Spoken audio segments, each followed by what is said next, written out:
Albert Einstein हे खूपच बुद्धिमान व्यक्ती होते, हे तुम्हाला माहितीच आहे. त्यांची जेव्हा डेथ झाली होती तेव्हा त्यांच्या शरीरातील जो मेंदू आहे त्याच मेंदूसाठी रिसर्चर्स खूप हात देऊन मागे लागले होते. आइन्स्टाईन ज्याने सायन्स मधील पूर्ण गेम चेंज करून टाकला, त्याच्या मेंदूमध्ये असं काय वेगळं होतं का बरं? ते जिनियस होते. जेव्हा त्यांची मृत्यू झाली तेव्हा त्यांचा पोस्टमॉर्टम करायचा होता आणि त्यांचा पोस्टमॉर्टम करण्यासाठी एक चान्स भेटतो गव्हर्नमेंट कडून एका लकी डॉक्टरला. डॉक्टरचं नाव होतं डॉक्टर थॉमस टोल्टर. पोस्टमॉर्टमच्या वेळी डॉक्टरने आइन्स्टाईनचा मेंदू गपचूप काढून घेतला आणि तसं पण त्यांना दफन करताना कोणी त्यांचा मेंदू चेक करणार नव्हता. डॉक्टरने आइन्स्टाईनचा मेंदू काढून टाचे मारून दिले. बिना आइन्स्टाईनच्या परिवाराची परमिशन घेता त्यांनी त्यांचा मेंदू चोरला. तुम्ही विचार नाही करणार, पण 40 वर्ष त्या मेंदूवर रिसर्च करण्यात आली.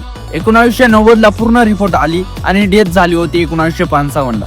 रिपोर्ट मध्ये माहिती झालं त्यांचा मेंदू सिमेट्रिकल होता. तुमचा मेंदू बघूया आणि त्याचे दोन भाग करूया. बघितले तर दोन्ही पार्ट सेमच असते, पण आइन्स्टाईनचा मेंदू लेफ्ट साइड मोठा होता, ज्यामुळे त्यांना आउट ऑफ द वर्ल्ड विचार यायचे आणि जिनियस विचार ऑटोमॅटिकली यायचे. दुसरी गोष्ट त्यांचा आयपीएस मोठा होता, म्हणजे असा पार्ट जो मॅथला कंट्रोल करतो. तिसरी गोष्ट त्यांचा प्रेफ्रंटल कॉर्टेक्स मोठा होता, म्हणून त्यांचं फोकस खूप जास्त होतं. म्हणजे तुम्ही एखाद्या गोष्टीचा विचार करताय तर तुमच्या डोक्यात 1000 न्यूरॉन फायर होत आहेत आणि आइन्स्टाईन जर त्याच गोष्टीबद्दल विचार करतील त्यांच्या डोक्यात 10,000 न्यूरॉन फायर होतील.